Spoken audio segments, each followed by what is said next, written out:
statuette à l'homme, à l'image de Daniel, il oblige tout le monde de s'incliner. Il a obligé tout le monde de s'incliner. Et regardez que notre Daniel était là, à ce moment-là. Et les 3 Hébreux étaient là aussi.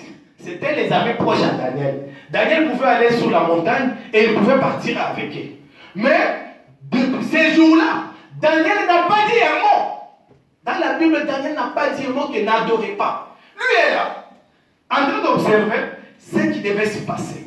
Alors, chaque personne avait la responsabilité de veiller sur la parole. Que dit la parole? D'adorer une statuette élevée à l'image de Daniel ou d'adorer le Dieu d'Israël, l'Éternel qui ne faillit jamais. Et c'est pourquoi ils sont dit, non, nous ne pouvons pas adorer. Ok, comme conséquence, vous serez jetés dans le feu. Pas de problème. C'est là où Frère Branham dit, même si on me dit d'aller en affaires, j'accepterai d'aller en affaires, mais aimer Dieu. Si aimer Jésus-Christ peut m'amener en affaires, j'accepterai de le faire. Alors, on a jamais accepté d'être amené et jeté dans le feu. Amen. Alors, qu'est-ce qui s'est passé? Dieu est descendu et il a sauvé ces gens-là. Mais sous les sangs de bouc et de taureaux. Mais aujourd'hui, nous sommes sous les sangs de Jésus-Christ. Et nous avons la promesse. Maintenant, ça, vous pouvez dire oui. Ce sont des hommes que Dieu avait choisis en ce temps-là. Comme Daniel était prophète. Alors moi ici, je ne suis pas comme Daniel. Comment tu peux dire que non, il n'avait pas le Saint-Esprit, il était sous les sangs de bouc et de taureaux? Comment dire cela? Moi, je ne peux pas. Non. Tu peux. Parce que la Bible ne s'est pas arrêtée par là, ça a continué. Frère Branham dit, la femme à la perte de sang, avec quelle promesse pour toucher à la vie de Jésus-Christ et être guérie? Amen. Il dit que cette femme-là n'avait aucune promesse. Elle n'avait même pas de référence. Mais ça lui est venu juste dans son cœur. Que si j'arrive à toucher son habit, et moi je suis guéri. Alors, qu'est-ce qui peut te tarder ce matin ici? Avec les problèmes que tu as. Laisse-moi te dire que tu es plus que cette femme-là. Parce que cette femme-là, à ce moment-là, malgré Jésus-Christ était vivant, mais elle était encore sous les sons de bouc et de taureaux. Elle vivait de cela. Mais néanmoins, sous les sons de bouc et de taureaux, elle a dit, si j'arrive seulement à toucher son habit, et moi je suis guéri. Mais aujourd'hui, tu peux te poser la question. Cet habit-là est où? Que je puisse le saisir par la foi. Parce que si je saisis cet habit-là, et moi aussi je suis guéri. Et nous avons plus de 600 promesses. C'est ce que Frère Branham dit. Et nous tombons comme des mouches. Non, c'est pitoyable. On ne peut pas tomber comme des mouches. Ton état n'est pas une raison. N'est pas une raison de vivre tel que tu es là. Peut-être que vous ne pouvez pas comprendre. Je retourne en consolateur. Pour comprendre ce que Dieu dit. Je crois consolateur 47.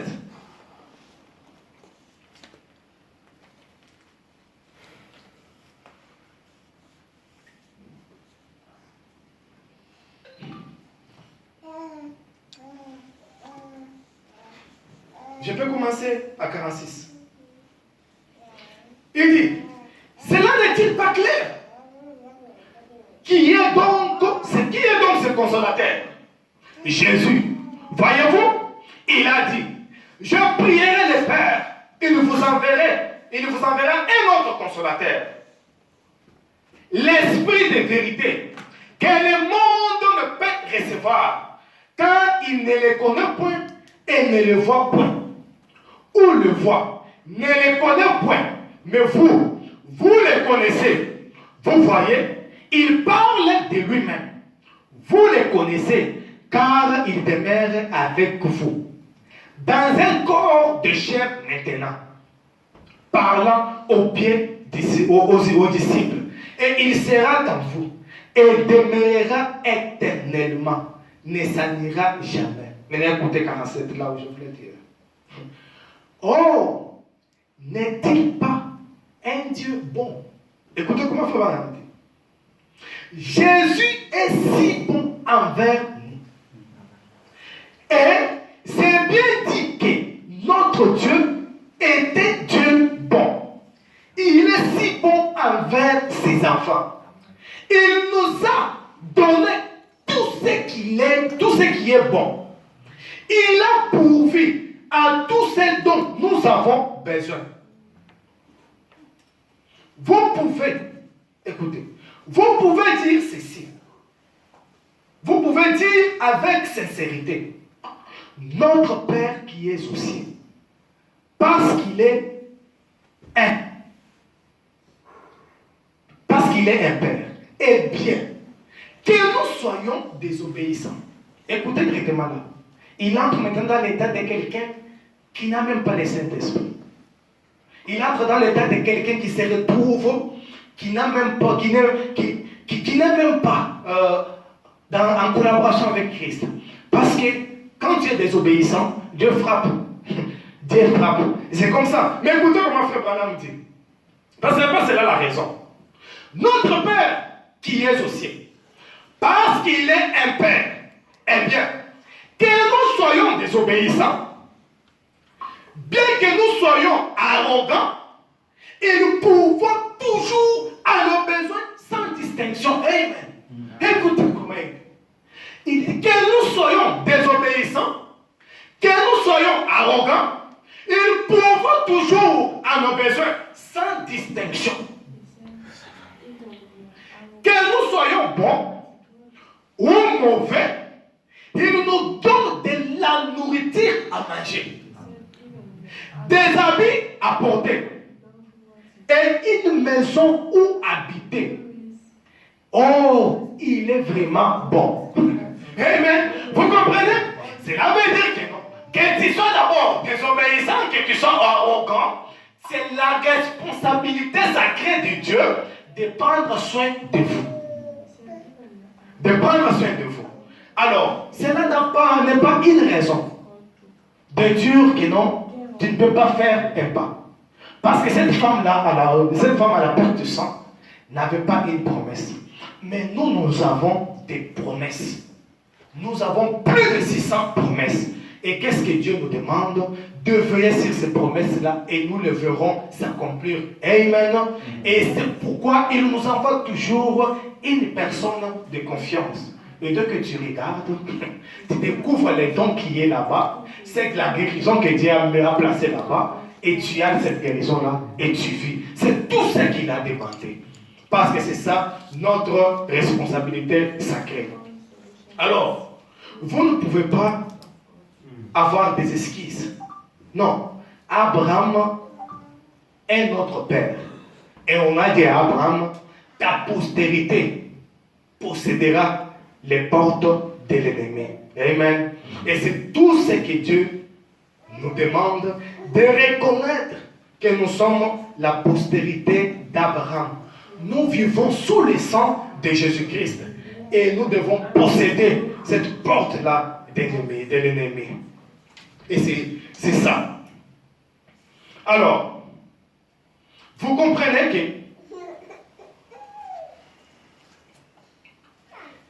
l'ange, comme Jean, dans le livre de Patmos, lui aussi avait tendance d'adorer. On l'a dit non, n'adore pas. Je suis l'un de vous.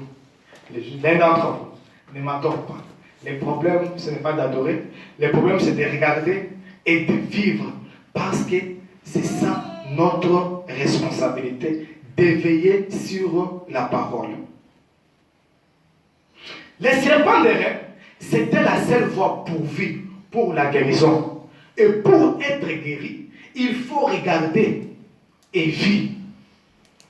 Et quand les gens ont amené l'idolâtrie, Dieu a changé les serpents, a apporté la malédiction. Essayez un peu de changer. Essayez un peu de sortir dans notre coquille. Essayez un peu de sortir dans ce qui nous dérange. Essayez un peu de sortir dans tout cela. Et suivre la promesse de Dieu. Parce que nous avons cette promesse-là. Et cette promesse-là est notre responsabilité. Alors, imaginez-vous que Jésus-Christ se retrouve en face des soldats qui étaient sous le sang de bouc et de taureaux, mais qui a appliqué la foi. Il voit Jésus-Christ, il court vers lui pour lui dire que mon serviteur est malade. Fais quelque chose. Et Jésus-Christ qui voulait partir, il dit non, tu n'es pas obligé de venir avec moi. Moi, je donne des ordres à mes soldats. J'ai dit à celui-là, fais telle chose, il est fait. J'ai dit à l'autre, viens ici, il est fait. J'ai dit à l'autre, va là-bas, il est fait. Toi, prononce seulement la parole et la chose va arriver. Et c'est tout ce que je te demande. Prononce seulement la parole. Jésus-Christ était étonné de voir une foi si grande comme ça sortir des nations, que des enfants d'Israël. Il était étonné. Et c'est pourquoi il a dit que la personne puisse recevoir les désirs de son cœur. Et le désir de son cœur, la personne a réussi. Et c'est lui qui voulait qu'il puisse être guéri, était guéri. Et voilà cette foi-là. Mais nous, qu'est-ce que nous faisons? Nous avons ici peu de foi. Et en oubliant que nous devons veiller sur la parole. Pensez-vous que Jésus-Christ restera indifférent? Il ne restera pas indifférent pour celui qui prend position pour lui. Parce que chaque acte que vous posez dans la vie, Jésus-Christ enregistre cela. Et il détient un livre de souvenirs. Et c'est pourquoi, laisse-moi vous dire qu'aujourd'hui, que Jésus-Christ n'avait pas amené la croix à la montagne. Oui, on avait mis la croix sur le poids. Il a détibé sur la force, sur le poids de la croix. Il est en train de détiber. Il a détibé sur cela. Et arrivé à un certain temps, Jésus-Christ était épuisé. Il était carrément épuisé. Alors, il y a eu une personne de nation qui l'a aidé. Et c'était Simon de Cyrène. Et le Simon de Cyrène a aidé Jésus-Christ en apportant la croix à la colline, là où Jésus-Christ devrait être crucifié. Imaginez-vous à ce moment-là. Mais Jésus-Christ a enregistré ces problèmes-là. Et personne ne pouvait connaître qu'il avait enregistré. Mais comment nous l'avons su? Un jour, le prophète Elijah s'est retrouvé en Afrique du Sud. Et il était en face d'une fille aveugle. Et cette fille-là qui avait perdu son père. Et il est en train d'avancer, en train de chercher son père, lui qui était aveugle, et elle a perdu encore son père. Comment il pouvait se retrouver avec cette masse-là? Et c'est pourquoi elle pouvait toucher n'importe qui. Elle pouvait toucher n'importe qui. Il dit, je vais voir Frère Branham.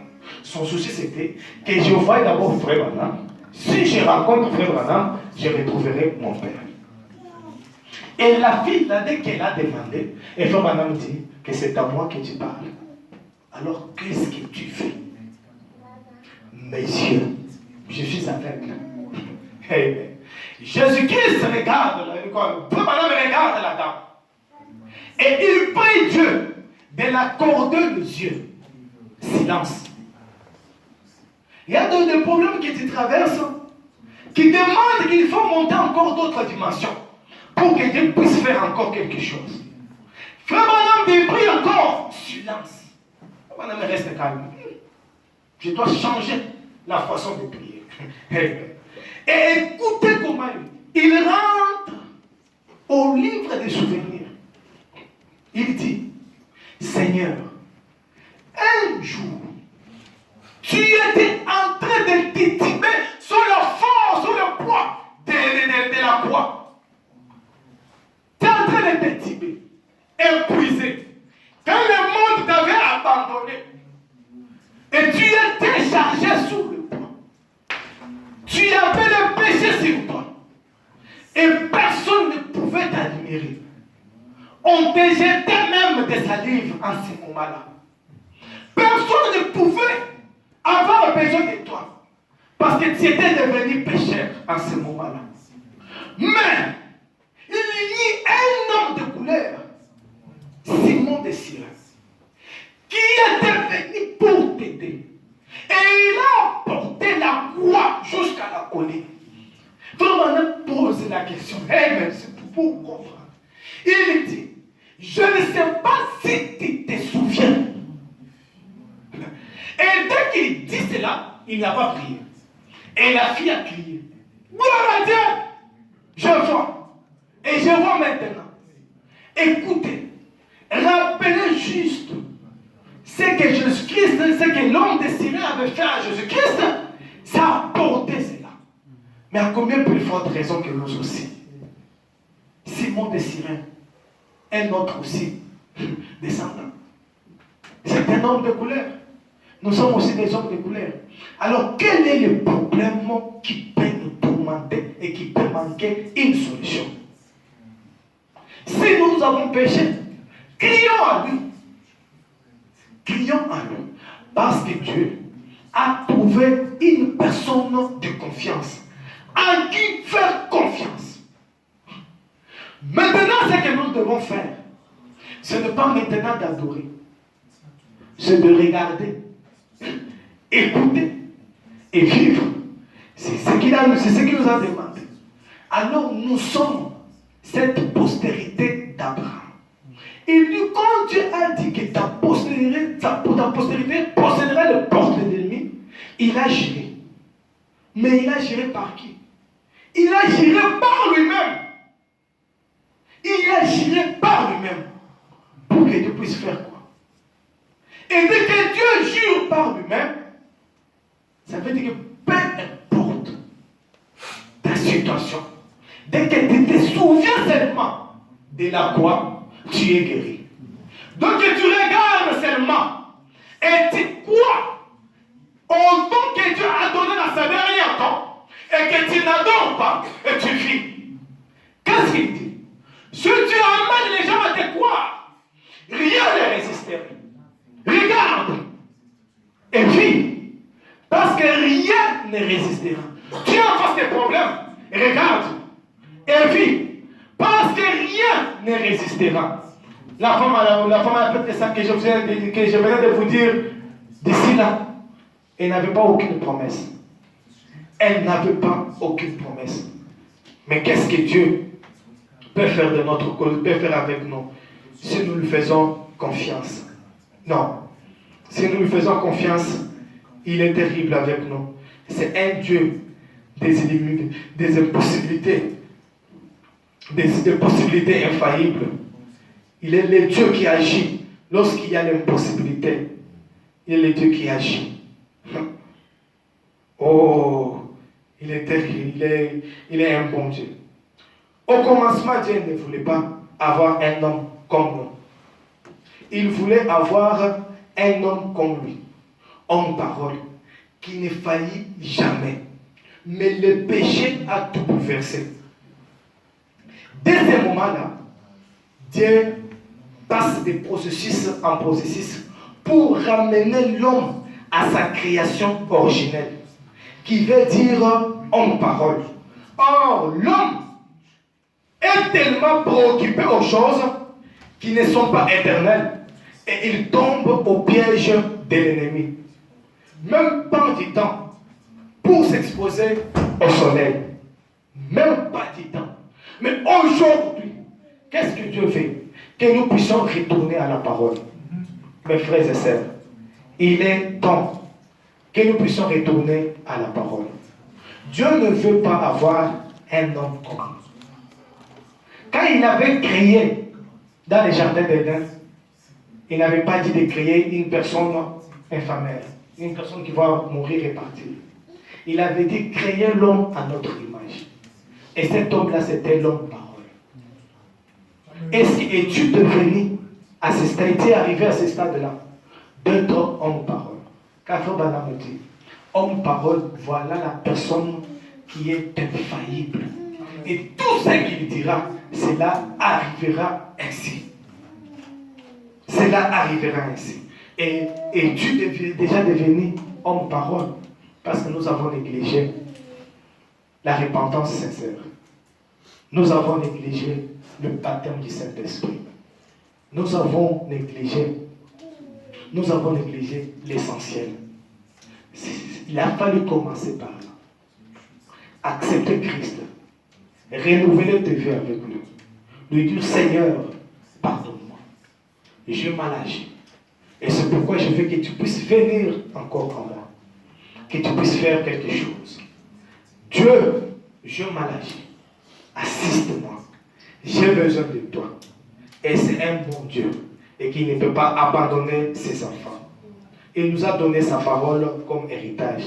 Mais que tant qu'un fils de la promesse, une fille de la promesse, rien ne résistera. Amen. Je vous dis ceci. La toute première fois que ce nom-là a été prononcé dans la bouche d'un mortel, cela a apporté la résurrection. Amen. Un jour, Marie est allée voir sa sœur. Et dès qu'il a dit, j'entends un fils au nom de Jésus-Christ.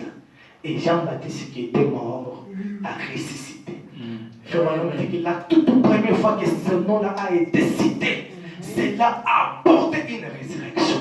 Alors si ce nom-là est cité aujourd'hui dans ta vie, qu'est-ce que cela peut apporter? Retournons à lui. Retournons à lui. Évitez de se lamenter. Les gens n'ont pas de solution à vous donner. C'est Dieu qui a des solutions à vous donner. C'est lui le soleil. Exposons-nous à lui. Exposons-nous au soleil. C'est tout ce qu'il nous demande. Exposons-nous au soleil. Et nous aurons la bonne santé. Exposons-nous au soleil.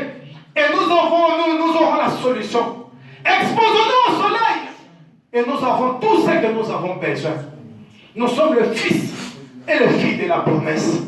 Donc Dieu tient le livre des souvenirs dans ta vie. Et tu vas sourire.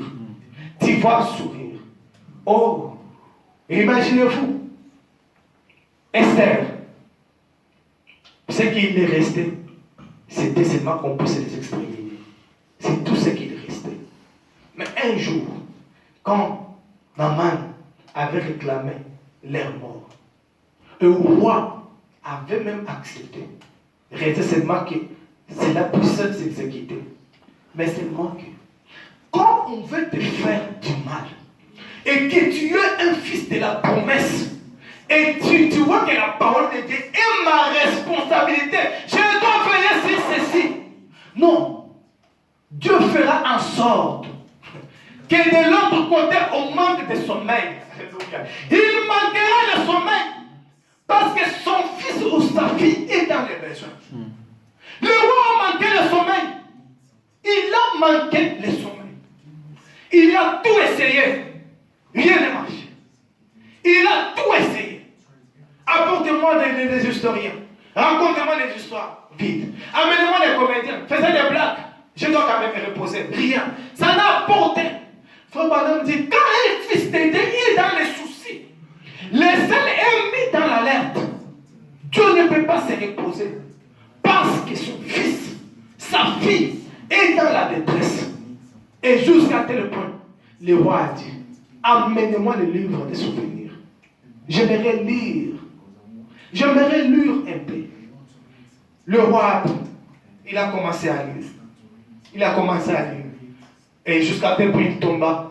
C'est quelque chose qu'il pouvait dire. Un jour, une personne appelée de tel nom avait dévoilé les secrets que les gens faisaient pour le roi. Et le roi devrait être tué. Et cette personne-là, c'était un juif. Non, non. Appelez-moi là. Appelez-moi. Appelez-moi. Il dit, qu'est-ce que je peux faire à une personne qui le roi peut honorer? Frère Branham dit, il a récupéré les livres des souvenirs. Et dès qu'il s'est souvenu, ce qui était du ridicule est allé au sublime. Et lorsqu'il peut se souvenir aujourd'hui, et dès qu'il se souvient de toi, N'ayez pas peur de serpents que vous voyez. N'ayez pas peur des serpents que vous voyez. Parce que les serpents de Moïse doivent avaler tous les serpents. Les serpents de Moïse doivent avaler tous les serpents. Dieu a le livre des souvenirs. Et dès qu'il se souvient de ton problème, le problème est fini.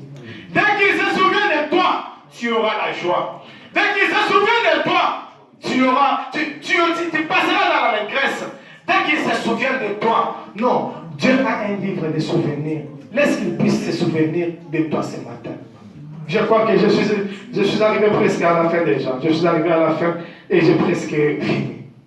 Mais je voulais juste vous dire que à cause de ce que l'oncle d'Esther avait fait, cela a épargné le bienfait seulement. Cela a épargné tout un peuple. Parce que Dieu a récupéré les livres, a fait que cette personne récupère les livres de souvenirs. Et aujourd'hui, Dieu peut aussi récupérer les livres de souvenirs pour toi. Tu as déjà amené une personne en Christ. Et cette personne-là a été sauvée. Est-ce que Dieu peut se souvenir de ces cas-là? Tu as déjà été quelqu'un qui, si on ne pouvait pas l'aider à ce moment-là, rien ne pouvait marcher. Mais Dieu peut se souvenir aussi de ton cas. Tu as fait quelque chose de bien, même une seule fois. Dieu peut se souvenir. Parce que dès que tu amènes une personne dans la présence de Dieu, et que cette personne-là est sauvée, tes péchés te sont pardonnés. Parce qu'une âme vaut 10 000 mondes. Est-ce que Dieu peut se souvenir de toi? Que Dieu se souvienne de toi. Que Dieu se souvienne de toi. Alors, il te demande de ne pas adorer. Il te demande de regarder et de vivre. Parce que c'est ça, ta responsabilité sacrée. Tu es vis-à-vis de la responsabilité sacrée. Je vais me rappeler de quelque chose maintenant là. Et tant que père et mère que vous êtes là, vous avez vos enfants à la maison. Est-ce que peux-tu accepter que tes enfants-là passent une nuit affamés? Peux-tu accepter de prendre un verre de lait et donner à l'une de ta fille, et prendre un verre d'eau, donner à l'autre? C'est une question que le madame pose.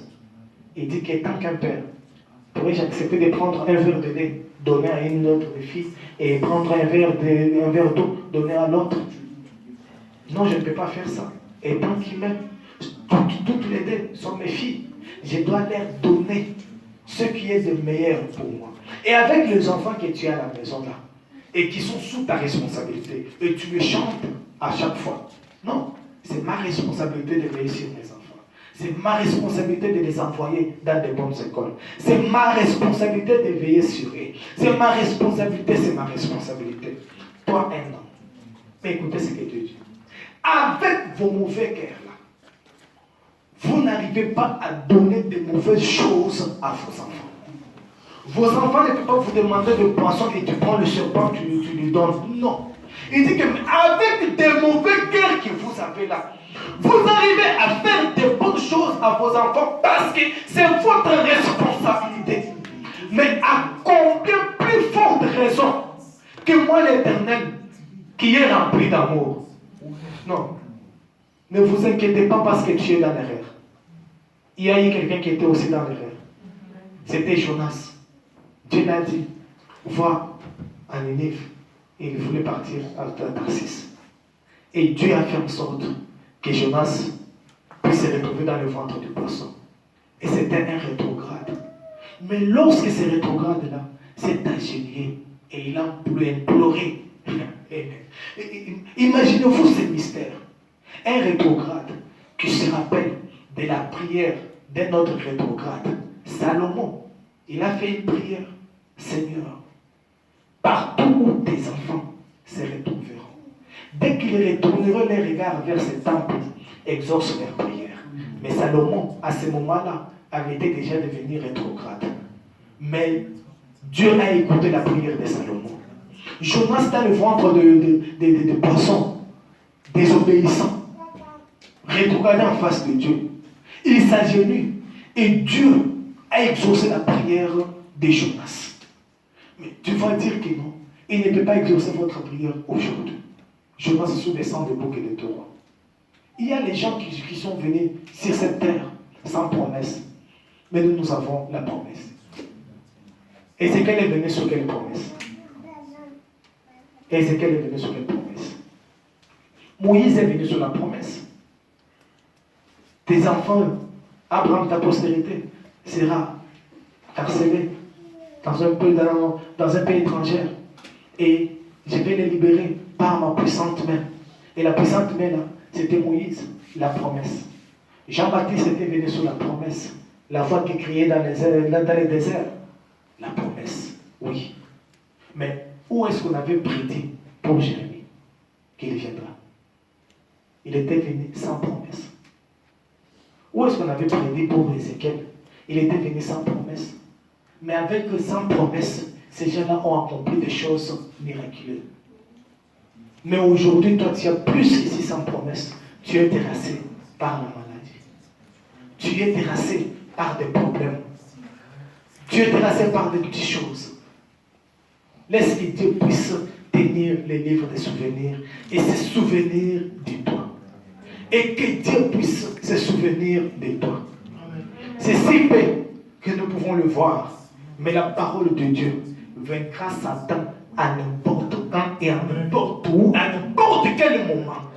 Je sais de quoi je dis. Je sais de quoi je dis. C'est un véritable Père. Dès qu'il se souvient de ses enfants, non, les choses changent. Les choses changent. Peu importe ceux-là qui peuvent t'intercaler, cela n'empêchera pas Dieu d'agir. Je me rappelle un jour, c'était le jour de sabbat. Il y avait une dame qui avait besoin de la guérison, qui ne pouvait pas se tenir debout. Et on pouvait condamner Jésus-Christ. C'est le jour de sabbat. Les sabbats, on ne fait rien. C'est les sabbats. Mais quand Jésus-Christ a regardé cette femme-là dans la détresse, elle a accordé le désir de son cœur. Mais lorsqu'on a commencé à condamner, il a dit, elle est aussi une fille d'Abraham. Toi aussi, tu es aussi une fille d'Abraham. Tu es aussi un fils d'Abraham. Alors, quel est le problème qui peut te tourmenter? Veuillez vous tenir debout. Quel est ce problème-là qui peut te tourmenter? Oh Dieu. Quel est ce problème-là qui peut te tourmenter? Pensez juste à cela. Pensez juste à cela un petit moment. Et tu verras que le Dieu de Branham ne m'a jamais. Le Dieu de Branham ne m'a jamais. Pense à ce que tu as déjà fait pour lui. Et demande-lui aujourd'hui qu'il puisse te lire le livre des souvenirs. Et qu'il puisse se rappeler même de ces bienfaits que tu as dû faire. Parce que Dieu